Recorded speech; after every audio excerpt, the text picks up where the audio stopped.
잘 안 될 것 같다 라고 계속 말하면 그 말을 증명할 좋은 기회가 찾아오게 된다. 미국 소설가 아이작 싱어의 말입니다. 우리는 3가지 단계로 부정적인 에너지를 구체화할 수 있습니다. 첫 번째 단계는 생각이에요. 왠지 이번 면접 망칠 것 같아. 두 번째 단계는 말입니다. 어쩌지 이번 면접 망칠 것 같아 라고 말하는 거죠. 마지막 단계는 행동입니다. 이미 망치는 겁니다. 결과는 행동에 의해 발생합니다. 부정적인 결과는 부정적인 행동에 의해 발생하지요. 눈에 보이는 인과는 그렇습니다.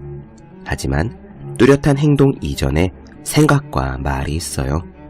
생각이 잦으면 말로 변하고 말이 반복되면 행동으로 이어집니다. 현재의 결과는 과거의 자신이 초래한 것입니다.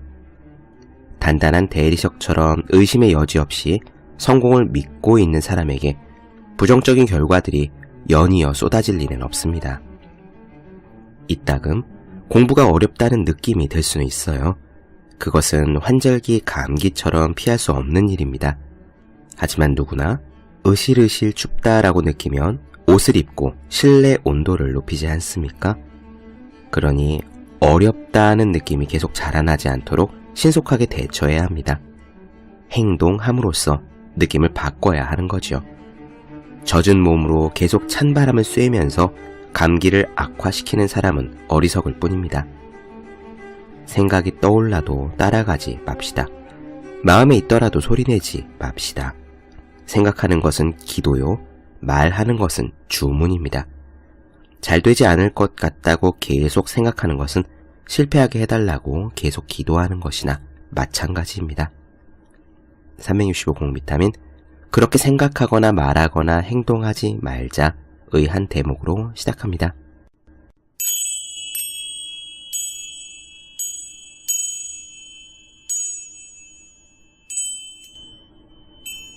네, 안녕하세요. 본격 공부자극 팟캐스트 서울대는 어떻게 공부하는가 한지우입니다.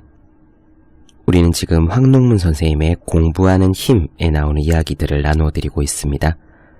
오늘 나눠드릴 내용은요, 사실 공부뿐만 아니라 모든 일에 있어서 성공에 이르는 법칙입니다. 어떤 길을 가든 성공할 수 있는 법칙에 대한 이야기, 그리고 그 법칙을 계속 수행 가능하도록 만드는 힘, 그 힘에 대한 이야기, 그것이 바로 몰입이 되겠습니다. 도대체 어느 분야에 있어서나 성공할 수 있는 법칙이란 무엇일까요? 들으시면 실망하실 수도 있겠다는 생각이 들지만, 하지만 어느 누구도 이것이 그렇게 중요한 법칙이 아니라고는 말을 못할 것입니다. 진리는 원래 복잡하지 않습니다. 당연해 보이는 것이 진리죠. 황농문 선생님은 이렇게 강조합니다. 도전하라. 그리고 그것을 끝까지 하라. 어떻습니까? 간단하지 않나요? 무언가에 도전하고 그것을 물고 늘어져서 끝까지 해내면 그러면 그 일에서 성공을 거둘 수 있을 것이고, 이러한 성공의 경험들이 쌓이고 쌓여 성공이 눈덩이처럼 불어나게 되면 우리는 결국 언젠가 우리가 도달하고 싶은 그 자리에 도달해 있을 것입니다. 무척 당연한 이야기 같지만요, 찬찬히 곱씹어보면 의미가 남다르게 다가옵니다. 지난 시간에 우리는 사고력과 창의력처럼 정말 흔한 말, 많이 소비된 개념을 나눠드렸는데, 하지만 이 창의력과 사고력에 대한 텍스트를 곱씹어보면서요, 저는 그 하나하나가 정말 다 저 자신을 업그레이드 할 수 있는 해답처럼, 키워드처럼, 시크릿처럼 느껴졌거든요. 먼저 도전에 대한 이야기는 이렇습니다. 도전이라는 건요, 기본적으로 우리가 편하게 대할 수 없는 일에 대한 겁니다. 그래서 도전이라고 비로소 부를 수 있죠. 내 실력에 비해서 난이도가 높은 문제, 굉장히 많은 업무량, 통과하기 어려운 시험, 그 무엇이 되었던 좋으니 힘든 일, 부담되는 일처럼 느껴질 때 그것을 힘들다, 짜증난다 라고 생각할 것이 아니라요. 일단 도전이다 라고 생각해 보는 겁니다. 굉장히 멋지지 않나요? 이건 하나의 프레임입니다. 그 무엇이 되었건 간에 문제, 힘겨운 일에 마주쳤을 때요. 와, 이거는 도전거리다 라고 생각하면서 달려든다면 말이죠.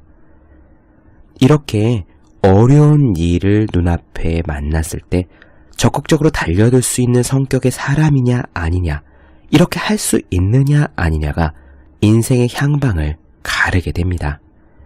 이를테면 여기 두 사람이 있다고 해봅시다. 지금 실력도 비슷하고 소위 스펙도 비슷하고 다른 사람들이 생각하는 잠재력 평가도 비슷하다고 여겨봐요. 그런데 성격은 좀 다릅니다. 한쪽은요, 회피지향적이고 도망치는 것을 좋아하고 자꾸 움츠려 들고만 싶어하는 그런 성격이에요.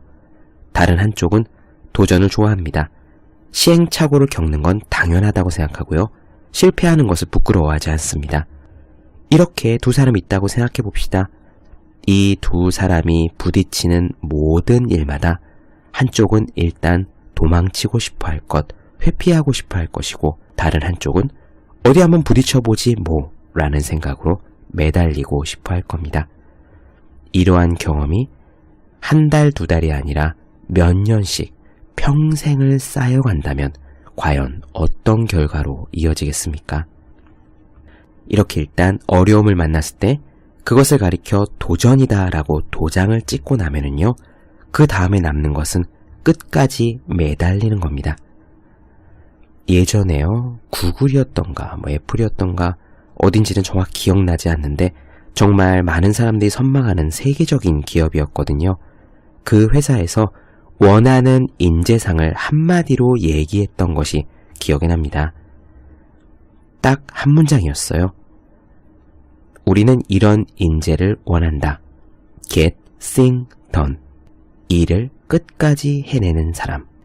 그것이 뭐든지 간에 말입니다.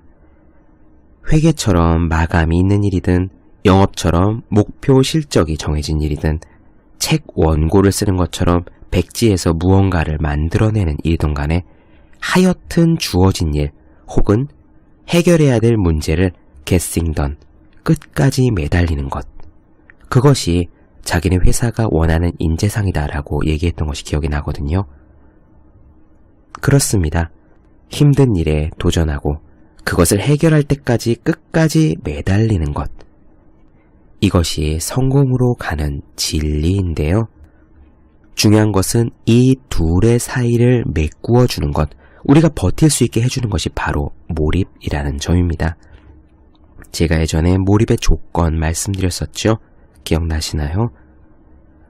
과제의 난이도와 자기 실력 간의 조화, 빠른 피드백, 인내력, 명확한 목표, 그런 것들이었습니다. 도전이란 것이 주어지고 그것을 해결할 때까지 몰입을 활용해서 끝까지 매달릴 수 있는 사람. 자, 여기서 질문을 하나 해보죠. 두 가지입니다. 첫 번째는요, 여러분은 지금 말씀드린 도전하는 사람입니까? 아니면 자기 앞에 주어진 문제를 도전이라고 흔쾌히 정의할 수 있는 사람입니까? 그리고 두 번째 질문, 만약 그렇다면 여러분은 끝까지 물고 늘어지는 getting done 하는 사람입니까? 이 두 가지를 해내는 것이 성공의 비결입니다. 오늘은요, 도전과 그것에 대한 응전의 이야기, 또 도전 정신을 기르는 것에 대한 이야기, 성공 경험에 대한 이야기를 나눠드리도록 하겠습니다. 서두가 너무 길었네요. 이제 시작하겠습니다.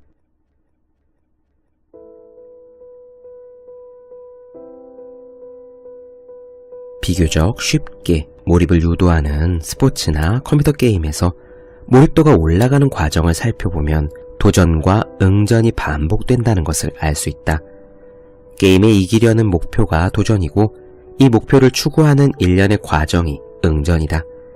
게임에 이기려는 목표는 다시 순간순간의 목표를 만들고 이 목표를 추구하면서 조금 더 잘해보려고 안간힘을 쓰게 되는데 이것이 응전이다.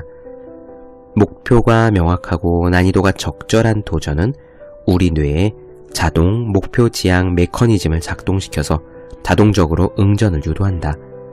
따라서 별 어려움을 느끼지 못하면서도 몰입도를 올릴 수 있다. 또한 스포츠나 컴퓨터 게임에서는 몰입을 유도하기 위해서 의도적으로 도전을 한다는 것을 알 수 있다. 동시에 능동적으로 몰입도를 올리기 위해서는 도전이라는 요소가 반드시 필요하다는 것도 알 수 있다. 생각을 멈추지 않고 지속한다고 해서 누구나 고도의 몰입 상태에 도달하는 것은 아니다. 개인마다 몰입 능력이 다르기 때문이다. 그러면 이 몰입 능력의 차이는 어디에서 온 것일까? 나에게 몰입 능력이 형성된 것은 틀림없이 어린 시절의 학습 방식 때문일 것이다. 나는 중학교 2학년 때부터 미지의 수학 문제가 나오면 끝까지 포기하지 않고 생각해서 스스로 답을 구하는 방식으로 공부했다. 어려운 문제를 만나면 며칠 동안 생각하는 것은 보통이고 심지어 몇 달간 포기하지 않은 경우도 종종 있었다. 그러면서 도저히 안 풀릴 것 같은 문제도 포기하지 않고 생각하면 결국은 풀린다는 것을 반복해서 경험했다. 이렇게 공부하면 문제 푸는 것이 게임을 하는 것처럼 재미가 있다.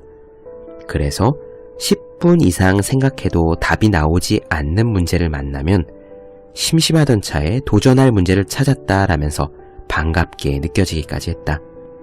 이렇게 학습을 한 효과가 얼마나 위력을 발휘하는지는 대학원에서 연구를 하며 비로소 알게 되었다. 어떠한 방식으로 학습을 하면 나중에 어떻게 성장한다라는 명확한 상관관계를 찾는 것이 교육에서 가장 중요한 문제다. 나는 이러한 상관관계가 나 혼자에게만 적용되는 것인지 아니면 모두에게 적용되는 것인지 알고 싶어서 오랫동안 이 상관관계를 조사했다. 뛰어난 능력을 발휘하는 회사원이나 연구 능력이 뛰어난 연구원 혹은 훌륭한 교수님들의 어린 시절 학습 방식을 조사한 결과 이 상관관계가 대단히 높다는 사실을 발견했다.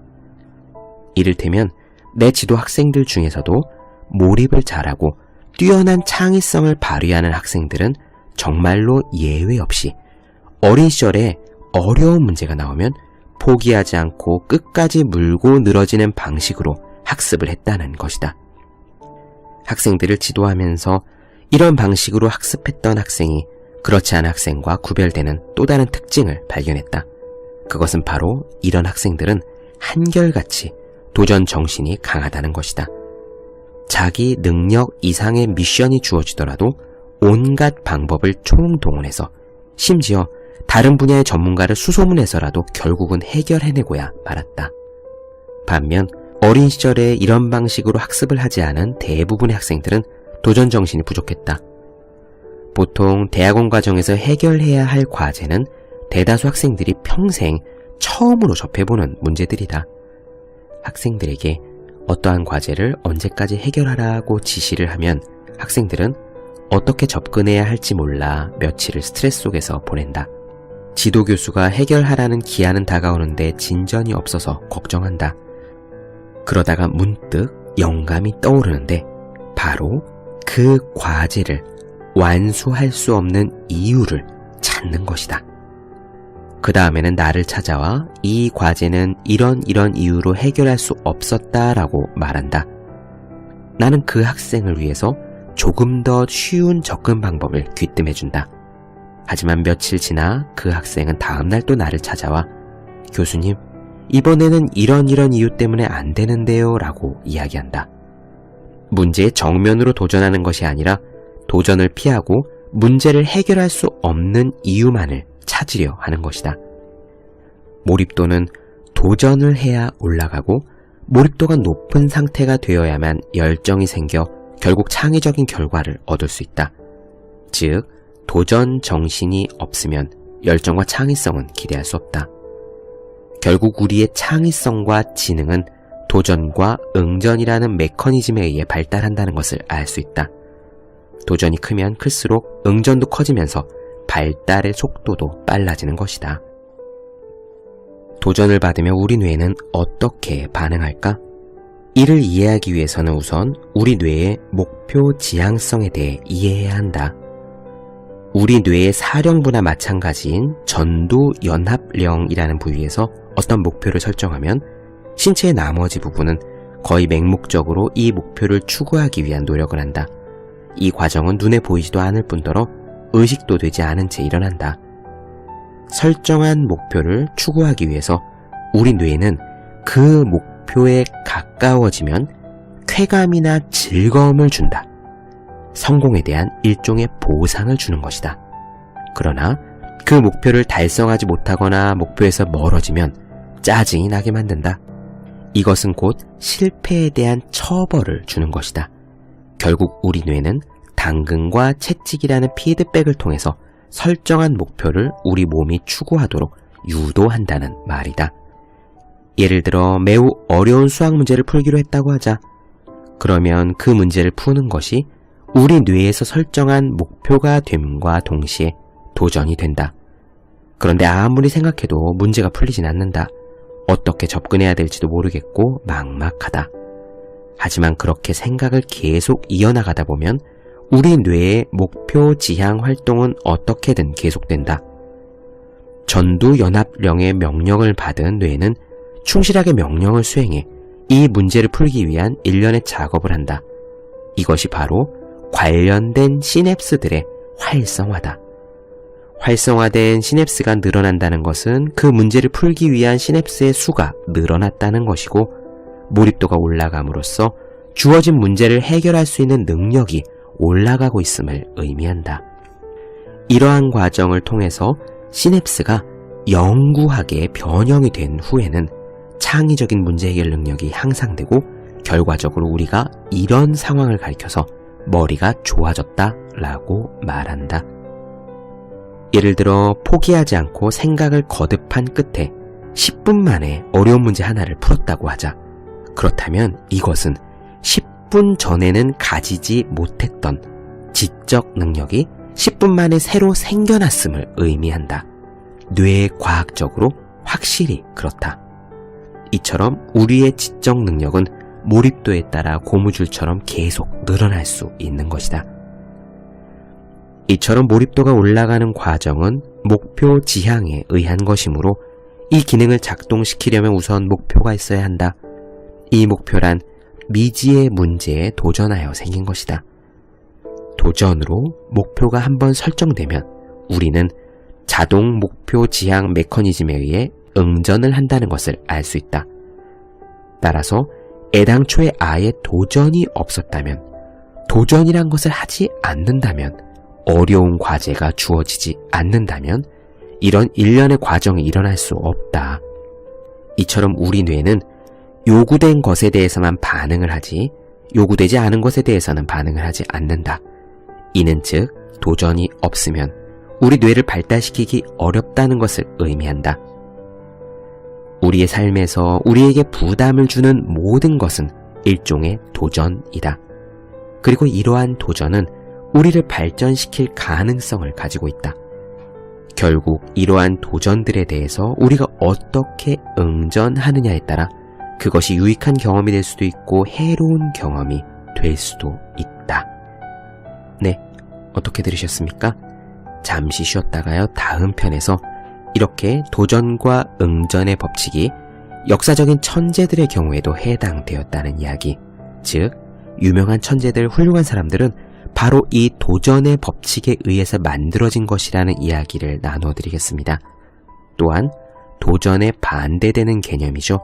정말 무시무시한 무기력 학습에 대한 이야기도 나누어 드리겠습니다. 다음 편에서 이어갈게요.